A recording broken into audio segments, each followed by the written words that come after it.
Good morning, everyone, and welcome to Conquer the Clutter for April 30th. May is on the horizon. The weather's getting pretty good, pretty good, depending on where you are. Anyway, I welcome everybody. Today, we're going to talk about how to set goals that are achievable um, rather than setting goals that don't end up being part of a plan or a successful plan and then end up being kind of self-defeating and frustrating for people. So got a lot of material, so hang in with me. I'm just going to get myself set up here. It will be 1 second. All right. So let's start off with a question.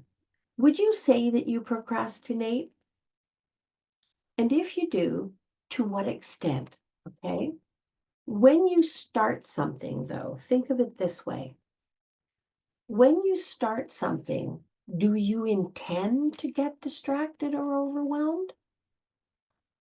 If it isn't your intention, really pay attention to the material. I've gone through the work by Jane Burka and Lenora Ewan and my own clinical experience and put together a step-by-step way to organize yourself as far as setting goals, and then how to achieve them, tick them off without getting frustrated and ending up having to distract yourself and in that procrastination loop. Okay.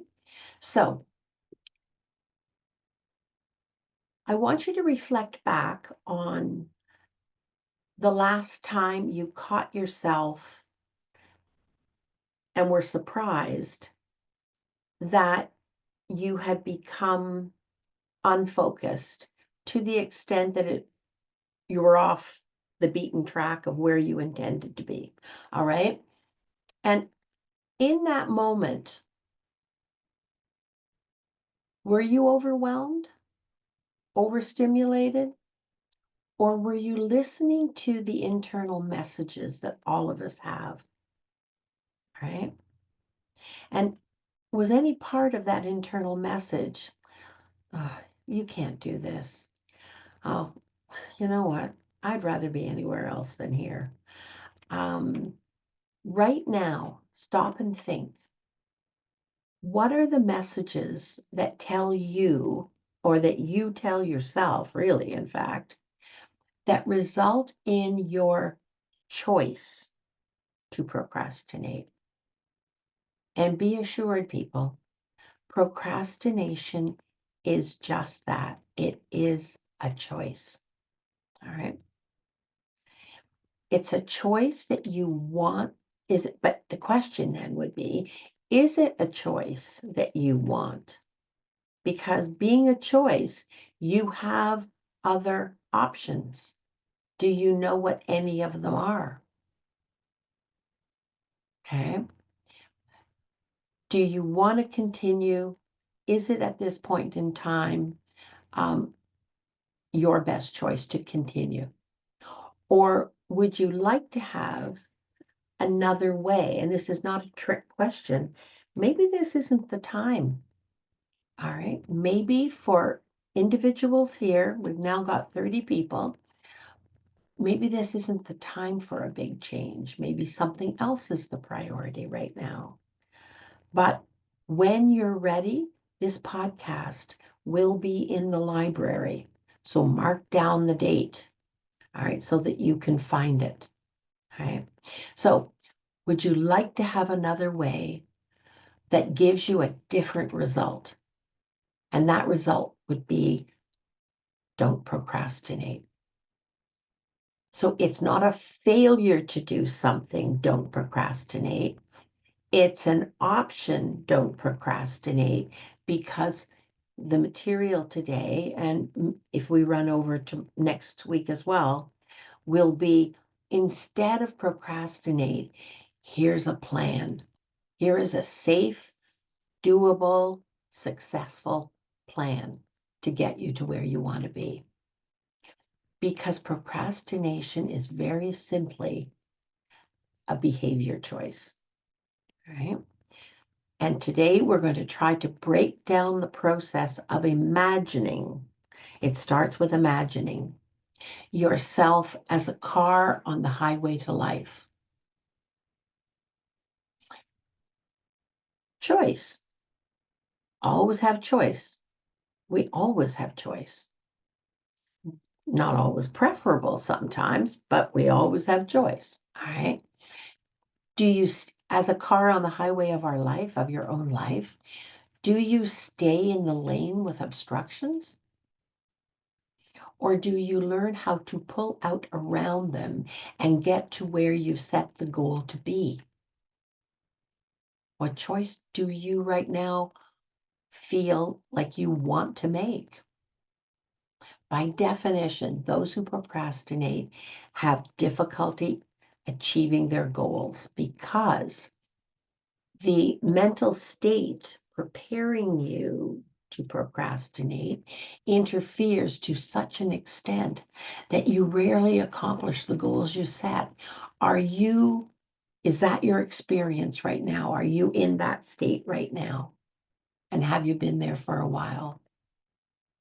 Or you may be accomplishing some goals that are your own, but only after you've been through an absolutely gut-wrenching, demoralizing, frustrating, wear you out, make it hard to care process of stops and starts and stops and starts and distractions and interruptions. And yeah,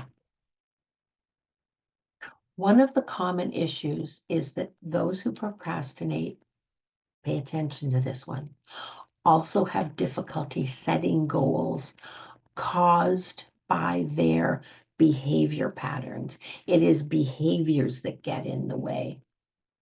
Yeah, you may listen to the voices in your head, and they may be giving you all kinds of sometimes positive, sometimes demoralizing, sometimes confusing. All right, often not helpful messages, but we're giving that to ourselves. And those who procrastinate are at a higher risk for listening to those and letting them interrupt rather than stopping them. All right. Because if you're procrastinating, you don't have a for sure next step that you have confidence in. That's fundamental to procrastination. So if you've been in that state, if you are in that state, know it's very simply, you need some help setting, and when they don't work or they get interrupted or become too difficult or impossible, those goals, resetting the goal. All right, not changing your mind, but an alternative to that goal, to the point that when you switch back and forth, you get distracted. All right, doing that to the point that it becomes a habit is usually in the repertoire of behaviors for those who procrastinate. Think long and hard, people, about what you allow yourself to habituate. So, how many people here today would say that they start by setting their goals? Think of the last time you set a goal, probably about a pile you have. Setting your goal by imagining the big picture job done and completed. Is that how you started? Okay, that's not helpful. All right. Because when you set that as the goal, all right, that becomes the objective.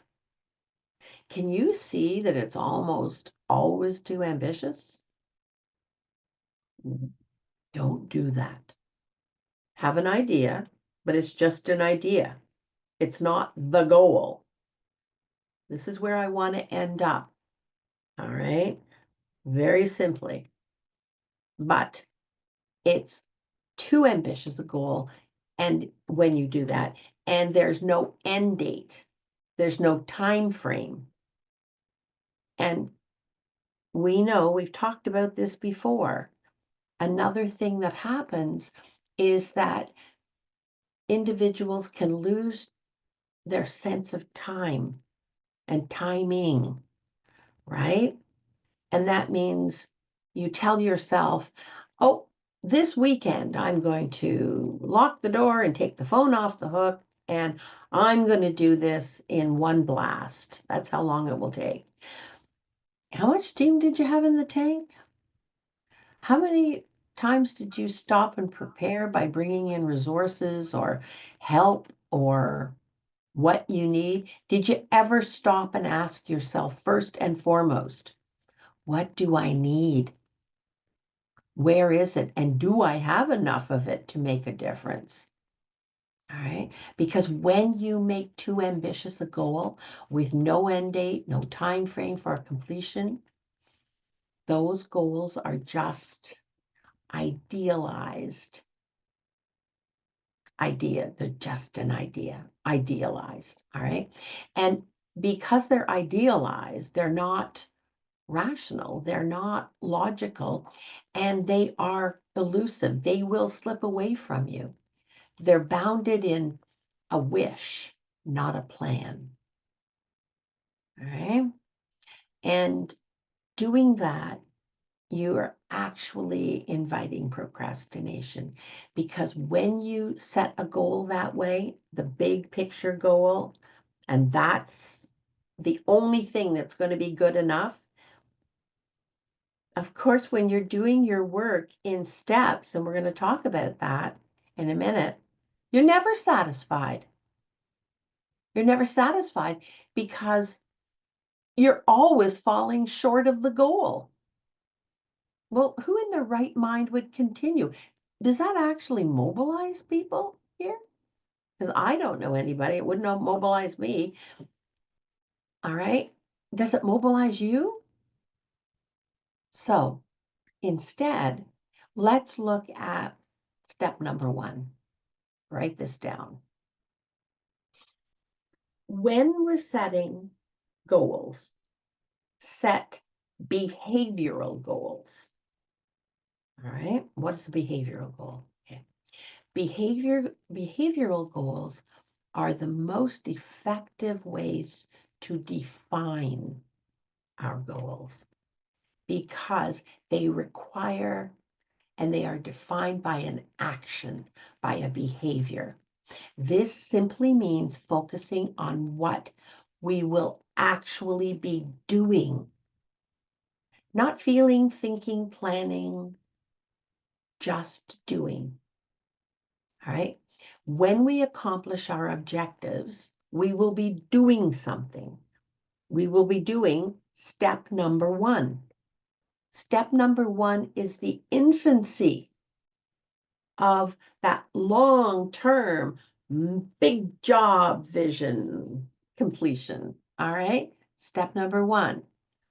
And when we set step number one, this approach will help us to recognize where we are actually aiming to go, not an obscure vision of the final product with no idea, no plans, no step by step, no break it down, chunk it down, what we had to do and how we got there. We can't get there if we don't figure out how we're actually going to take those steps to get there. All right. Anybody got a magic wand? All right. Try it. Try it. It's not going to work. This is a very behavioral thing. All right. So when we're actually aiming behaviorally, all right, at the same time, that behavior, and this is a kind of check and balance thing, is observable. All right. You can see yourself doing it. Others could see you doing it. Not that you need their feedback, but a behavioral goal is concrete and observable. It's an action. And it is specific and it's a concrete proof that you have accomplished one step or part of one step. And even that one step, if it proves to be too big, can be broken down into smaller steps. But every time you engage and define your success by a behavioral goal, and you allow yourself to chunk it down until you can do it, every single time you're going to end on a success. And that success isn't a fantasy. It is an actual observable piece of progress toward that long-term vision that you have. And you're going to feel a whole lot better about it. All right. The first step can be accomplished. This is a key element in what would your first step be? What qualifies as a good first step? Number one, it can be achieved in we're talking very few minutes. 5 minutes, 10 minutes. That's why I said 15. All right. But it has to be, that first step has to be behavioral, observable, concrete, and a very small piece of time, because anybody can commit to 5 minutes. Most people can commit to 15. And when you repeat, every time you repeat it, that little tiny function, you're making progress, and it does count. Okay, so you know that desire to stop procrastinating is that's a good goal. But the desire, the wish, it's not about wishing. It's not about planning in your head. If your hands aren't getting dirty, it's not enough. Okay? Your hands need to be getting dirty, your shoulders and your arms need to be working. That's the indicator that you're on a solid plan. All right. Now, the wish to stop procrastinating is a good goal, but it isn't behavioral. It's not enough because you can't actually see yourself stop procrastinating. So stop telling yourself you want to stop procrastinating. Just stop that, because that's a waste of time. All right. What is it you want to do? And what would be the first 5-minute chunk of action? All right.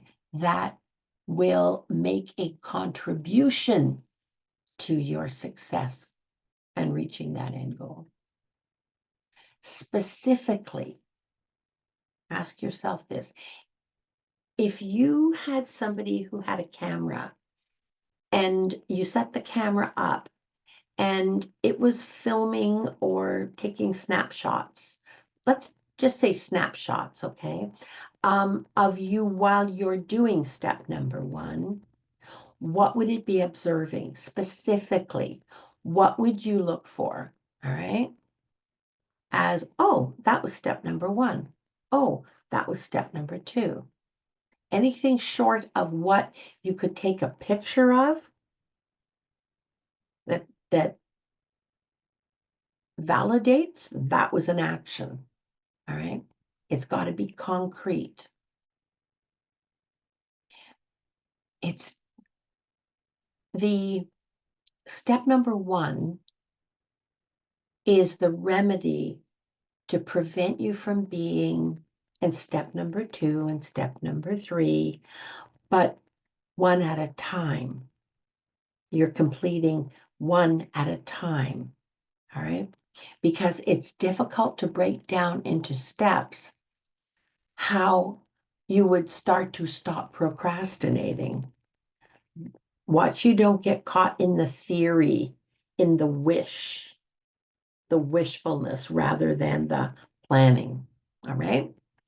So let's look a little more closely so that you can spot yourself engaging in behavioral goals as opposed to the kind that don't have anything to show for the effort that you're making. What makes something a behavioral goal? It has to be observable. People can't see how you're feeling or know what you're thinking about, but they can see what you do. And you can see what you do for your goal to meet that criteria, be observable by you. Others are just a bonus. You're good enough when you can see an observable thing you've done, action you've done, you know that you're on a solid beginning. So the the act has to be defined as an action if your goal is behavioral. All right, nothing short. When you're starting out, it has to be behavioral. All right. You should be able to take a picture of yourself doing it. Those who procrastinate often wish to that something would feel less overwhelmed, that somehow that feeling that comes over you of being overwhelmed is the sign of defeat. It isn't. It isn't. What it is the sign you need to chunk it down even smaller. That even maybe that first step you set that was behavioral was too big, too, I won't say grandiose, but not reachable in one step. It's reachable. It's just you were too ambitious by making that whole thing your first step. All right. So that feeling of being overwhelmed is a really useful indicator that you need to chunk things down, stay on track, stay on task, but chunk the pieces down. If you can't do 15 minutes, you really can't. All right. Or by doing something for 15 minutes, you're going to have this really negative feeling at the end of it. And you won't want to go back to that. Then do 5 minutes. All right. If 5 minutes is too much, do 2 minutes. If 2 minutes, see where we're going here? All right. This is how we get ourselves started and respecting how much steam we have in the tank, mentally, physically, and emotionally. Okay. So when no one can see what you're feeling, all right, and you're feeling less overwhelmed, that's not helpful either. Specifically, ask yourself this question. What would you and they see? What defines the action? You've got to be able to describe it. Feeling it isn't enough. You know why? Because when you add more senses to it, you're going to have a deeper hold on it. What exactly did I do differently that time that I got 15 minutes out of myself when it was the last thing on the face of this earth that I wanted to do? All right. And if it's only 5, you're 5 minutes closer to where you want to be. Keep going in 5-minute increments. And if that is the steam you have in the tank, mentally, physically, emotionally, it's good enough. And you will get there. All right.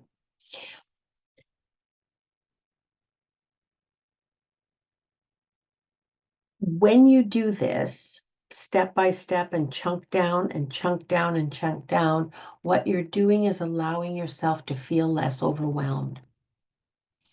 And however much less overwhelmed you feel, that gives you more residual energy to either do other things and enjoy them or to come back for another 5 minutes.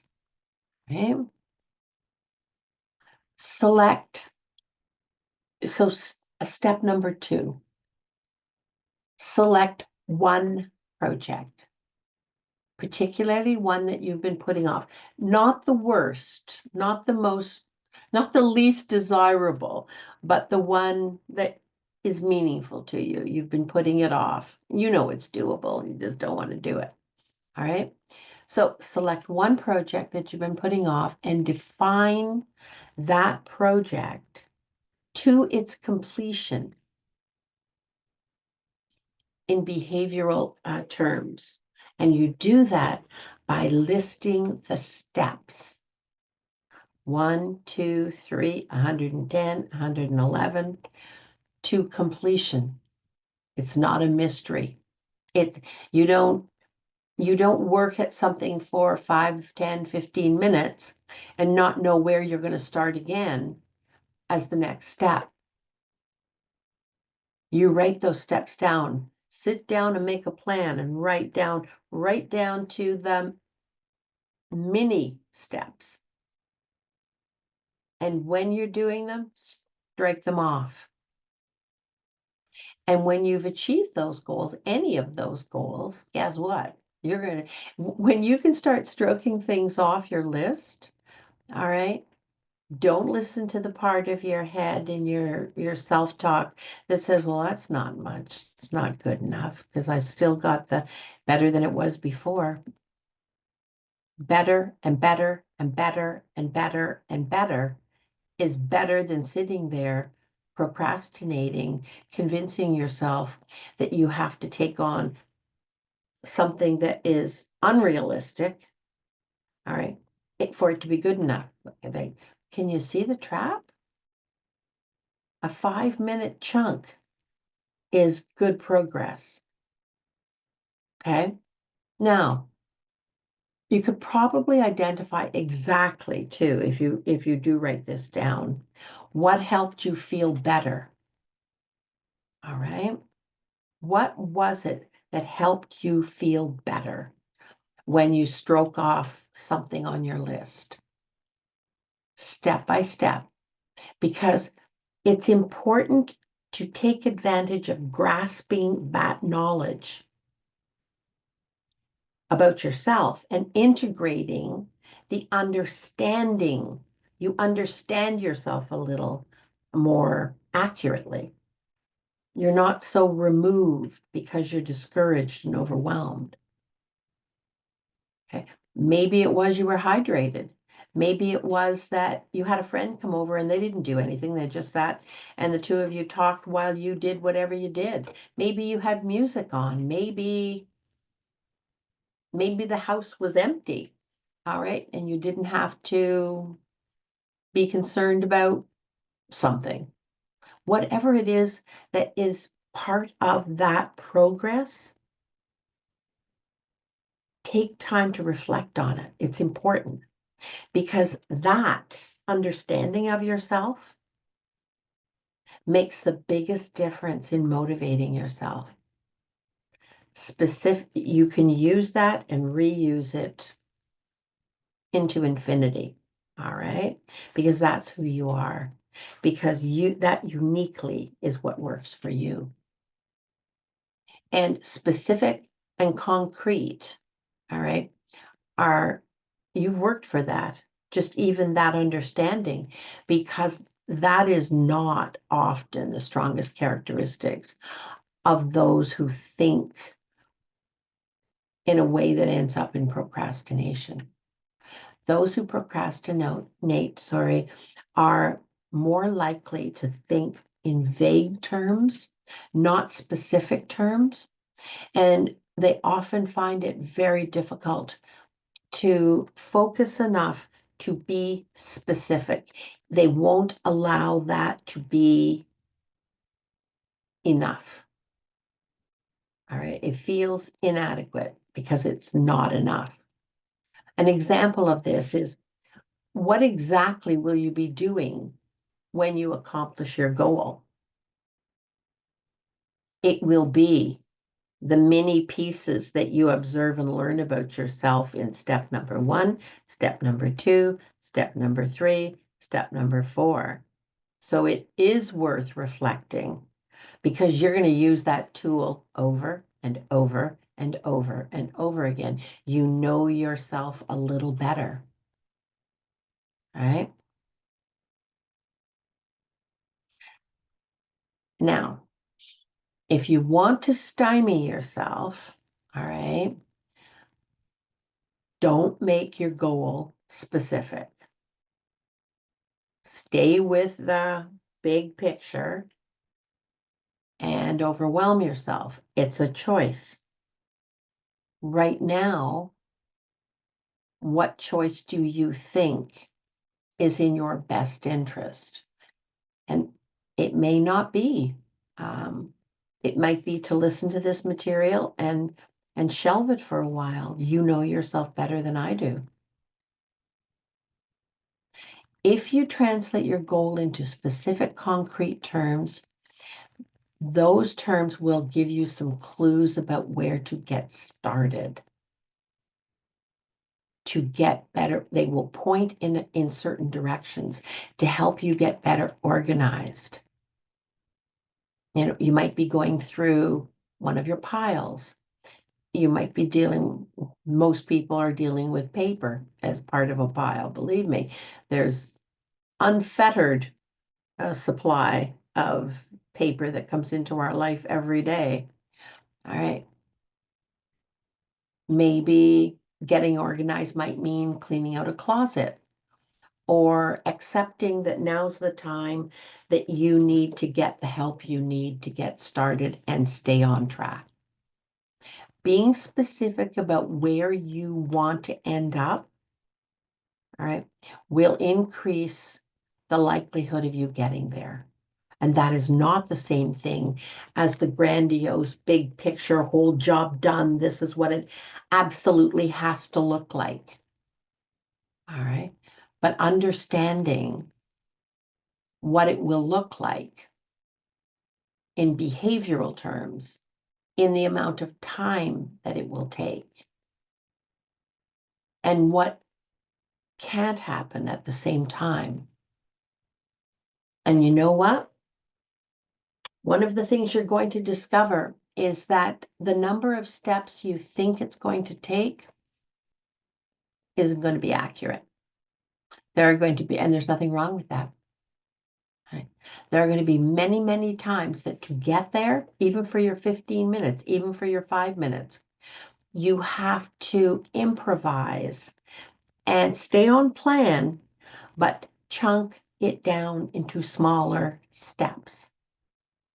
Because that is on that day, at that time, being you with the resources that you have in that moment that you're acting behaviorally. That next step is too big. You need to chunk it down into smaller steps. All right.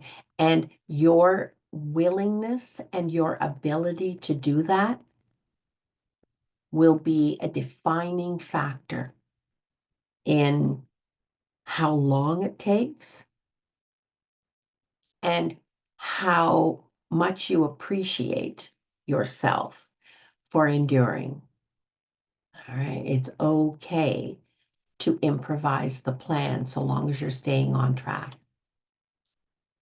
So it doesn't matter how big or how small each of those chunk down steps are, it's that they are another subset of what you thought would be one step. That behavioral goal, you're still acting, it's still visible, still has a definition.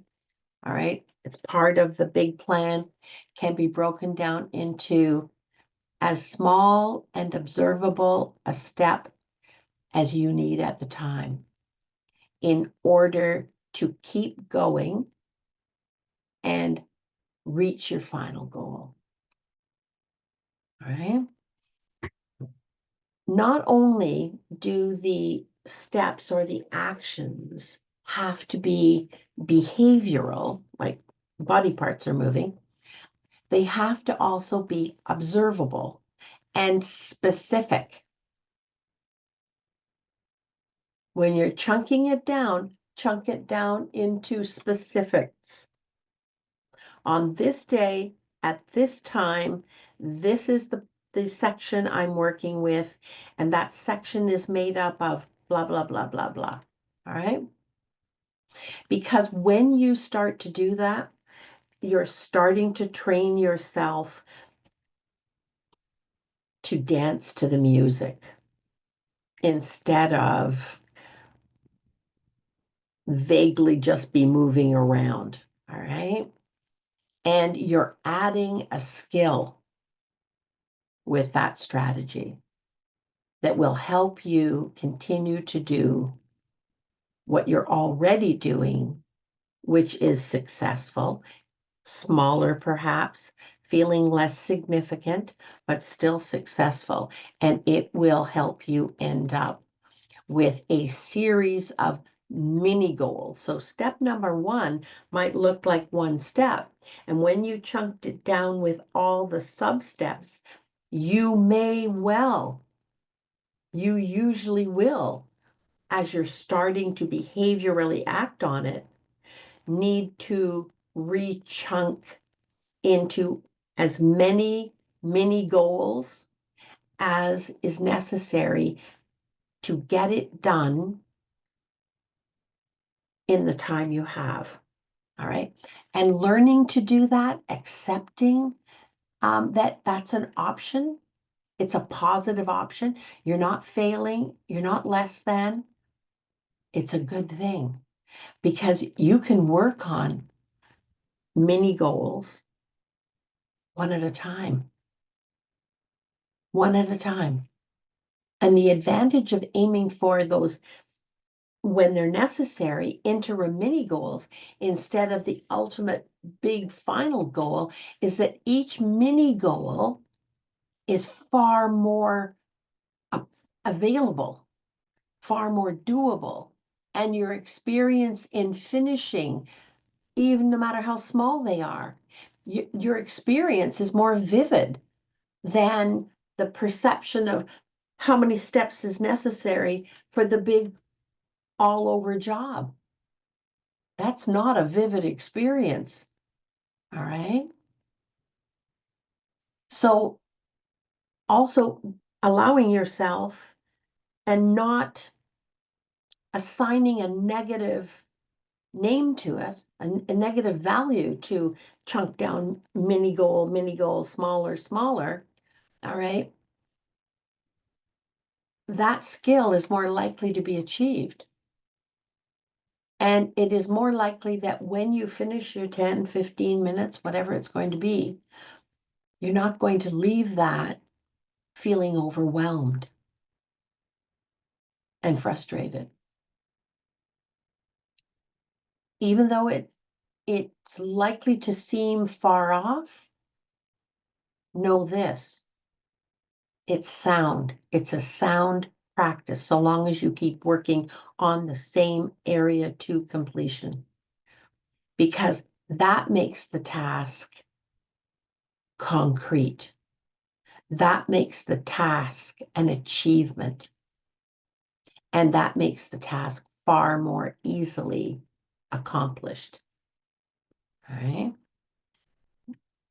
It helps us too not to lose our focus.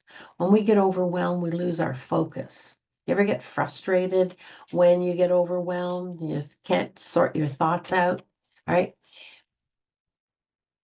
So long-term projects, and most people who are attending this podcast have or have been in a state of overwhelmed. And what they wanted to achieve was a long-term project. Know that they are best and the actions you take count. They do count no matter how small they are. They should be divided into component parts. And each component part is made up of achievable, short-term, scheduled step-by-step series of short-term goals. And you are not failing. You are not less successful because as you encounter a step, you have to do what we talked about a moment ago, and that is chunk it down into mini goals. All that does is you're taking not as long a step. Think of it, you're still walking in the same direction. You're still going to arrive at the finish line, but you're going to do it by staying upright, first of all, staying not as frustrated and overwhelmed. And every time you achieve one of your mini goals, you've got something to celebrate. You've got something to be proud of yourself about. And it does, don't go to the perfectionist thinking. All right. Good enough is good enough. So let me see where I want to be next. Okay. So learning to set minimal, acceptable goals. That's another thing. So there's nothing to say that in the middle of this project, life's not going to, send you something else to deal with. All right. Sometimes that happens. When that happens, don't give up. Don't give up. Maybe then you're doing 5 minutes instead of 15. Ask yourself at that point, all right, when even the mini goal seems a little out of reach or beyond what you have in the way of energy and focus. Ask yourself this question. Okay, I'm not going to give up. What would be a minimal acceptable goal right now? It's for whatever reasons, it's not going to work today the way I'm planned it and the way I'm doing it. And I'm running out of steam. What would be the minimally acceptable goal so that I can go over and I can scratch off minimally acceptable, but it is acceptable because it is even the tiniest bit of progress. All right. Remember, if you have habituated to any degree procrastination, it's not a realistic mindset because procrastination is about giving up. It doesn't represent the reality of what's needed. All right. And procrastination is a plan promoting defeatism rather than action. Where's that going to get you? So those who procrastinate tend to settle on unrealistic goals. Why? Because they often think in terms of an ideal situation. Even the mini goals can become ideal situations, not factoring in the honest limits, not being willing to accept help, and maybe the suggestions and experience of others. Not everybody gets an opinion, but if somebody has experience, listen to them.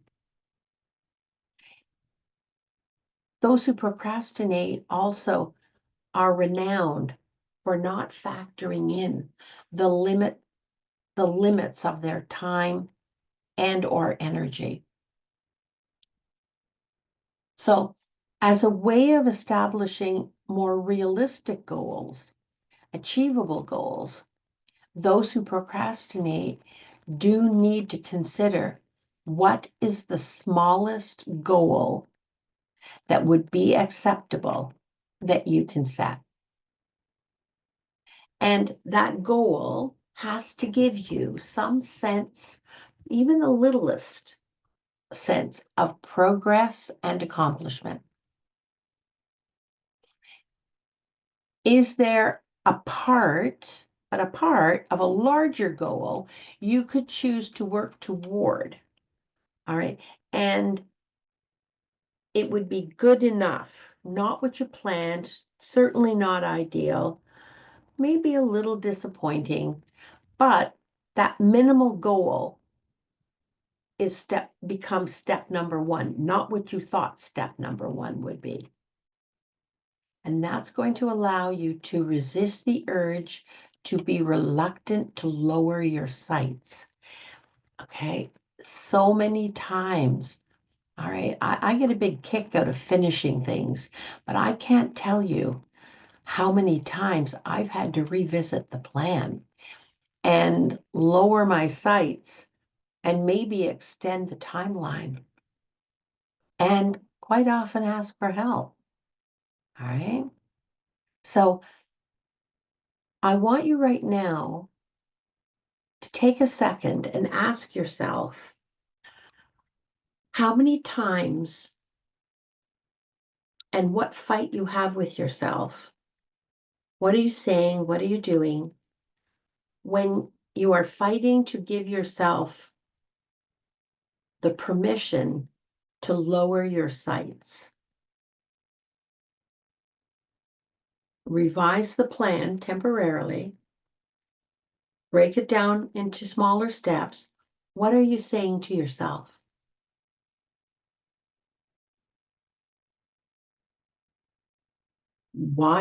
Out for signs of perfectionism. Because perfectionism, this is what it does, people. This is what it's designed to do. Perfectionism is a fantasy. All right? It's not reality. And it will only cause you to devalue anything you do that's short of your ideal goal, which means you're never going to allow yourself to be happy or satisfied or good enough. Even though it may feel like a blow to your pride, disappointing, all right, to choose to chunk down a minimal goal, thinking small could ultimately be more rewarding because you can actually build on that real accomplishment less, even though it was less than you planned and less than you wanted. And if you keep doing that, you are going to achieve your goal. The other way, you're not. You're going to get lost in the woods. Minimal step by step, minimal goal, minimal goal, minimal goal, minimal goal, rather than insisting on setting an unrealistic, unreachable goal often enough that you end feeling depleted, discouraged, and disappointed. And when you feel that way, the highest probability is you're not going back to it. You'll find something, you'll convince yourself there's something else that's more important in order to avoid those feelings. Selecting a goal, choosing one goal to work toward during the next week. Can we do that? What would one goal be, people? One goal in your life that is not grandiose, and we work toward it during this next week. I'd like you to try to remember this, though. Approach this goal setting with a growth mindset. All right. What have I learned from this that helps me move forward a little more? Okay. Not a fixed mindset. If I didn't do exactly what I set out to do, it's a failure. I want you to give yourself permission and the luxury to learn from both your successes and your setbacks. To learn, because we are adaptable. We can come up with solutions. And that leaves us always, when we develop a little more confidence in ourselves, a little more acceptance that things don't have to be ideal. And don't tell me about what you've been your whole life, okay? Because that's then you're looking forward. If you are moving forward who you've been in the past and you're defined by that, aren't you really going in a circle? Okay, you're supposed to change. You're supposed to stub your toe. You're supposed to take on something that you need to learn a little bit more about how to do that, but also about yourself. And that leaves you open to challenges. All right. And the fact that you might take on a challenge is not a sign of weakness. All right. It's absolutely necessary for our growth, physically, mentally, spiritually, emotionally. So this week, let's see what you can learn about any temptation to procrastinate as you approach and hopefully still have an experience of wanting to avoid something and overcoming it by setting mini goals, a step-by-step plan and chunking it down to mini goals when it's necessary. Pay attention to how you set up the goals and how you handle them. What are you saying to yourself? What are you feeling? What are you doing? What are you not doing? When you make progress, even the tiniest bit of progress is a really good indicator. All right. And it's important to examine both our successes and our setbacks and be willing humbly to learn from them. No guilt, no self-blame, no punishment, none of that. All right. Just self-observing behaviors and learning. Because it's not how well we do with the unexpected or the unplanned is not an evaluation of how smart we are, how responsible we are, how talented we are, how whatever. All right. And as Jane Burke and Lenora Ewan say, try to take the perspective of a researcher, just observing and gathering data, not the role of an internal critic passing judgment. Okay. So I'm going to give you a little more information and then let's see where we are. We may not have time for questions today, but I will check the chat after.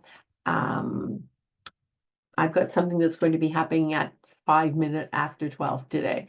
So using the steps as a guide to accomplish goals, choose just one goal. What are some things you'd like to accomplish in this upcoming week? All right. And what would your target date be for each goal the plan that you want to accomplish? Make it a small one. What's your target date for each step? All right. Remember that a behavior or goal has to be observable. You can't just sit and think about it. It has to be specific to the needs of that project, and you have to be able to complete it in steps. You can't do it in one fell swoop. Now, write down, if you can, 3 possible goals and when you'd like to finish them. Okay? And of the possible goals you've considered, select one and only one to use as your behavioral goal for this week's experiment. Choose one and only one, okay, in order to avoid frustration and therefore make it more doable, more achievable. It doesn't have to be the most important goal in your life, right? Doesn't have to be terribly important at all. It is the chosen goal. I would suggest you not choose something as a first step that challenges you every step of the way. Which goal you select is not as crucial. And I believe this next statement. All right, so true. Okay. What goal you select is not as crucial as the process of defining and working toward one goal of your own choosing. All right. Now, I realize that asking those who procrastinate to select one goal is like asking someone to eat one chip. All right. Doesn't happen. All right. So it's hard to limit yourself to just one, but having more than one is obstructive. It will obstruct you in your progress. Okay. Trying to do everything perfectly is also part of the problem. List the steps, break them down, break down the actions you're going to need to take part in to do it, and start with the first step and work forward. Or sometimes, when you can only get so far, sometimes it's not the worst idea to consider starting with your last step and working backward. You're going to get there both ways, whichever is more doable. Okay. Now, don't forget to consider other time commitments you have, other obligations you have when you're factoring in your timetable. All right. What's the first step you'll take? Make it small. Exactly where and when will you begin and how long will you stay at it? Make it small. And no matter how small the action step that you take, I want you to remember this statement. You are moving in the right direction. The speed you move at isn't the defining factor. It doesn't add a plus to it at all. If you need to and you trust someone, all right, now they don't give you, they can give you ideas, they don't give you criticism. All right. You're still in charge.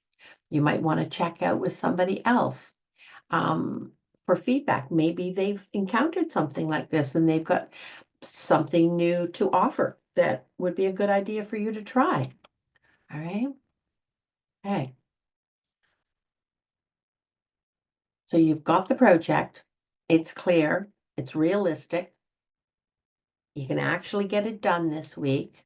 All right. What I also want you then to, what would the word be? Track. All right. Track what you're feeling, track what you're thinking, track what you are saying to yourself when it goes well, and what you're saying to yourself when it doesn't go well. All right.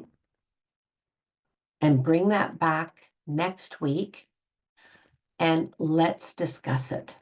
All right. Okay. Now just let me see. I think we've got about 3 minutes. I'm going to look at the chat. Hold on. Where are we?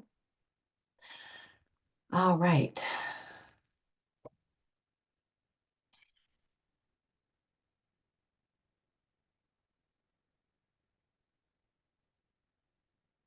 So Sonia, I'm hoping that you are going to be able to chunk things down and make even one very small goal. You're going to be doing many things this week. Don't start off by telling yourself you're unable to. If you want to, make it about brushing your teeth. Make it about whatever, having X number of showers this week. It doesn't have to be about clutter. Choose something that is doable. All right. And if you're breathing and when you exhale, there's fog on the mirror, you're still alive. There will be things that you can set as a goal. Okay. An acronym, yeah, SMART is all very interesting.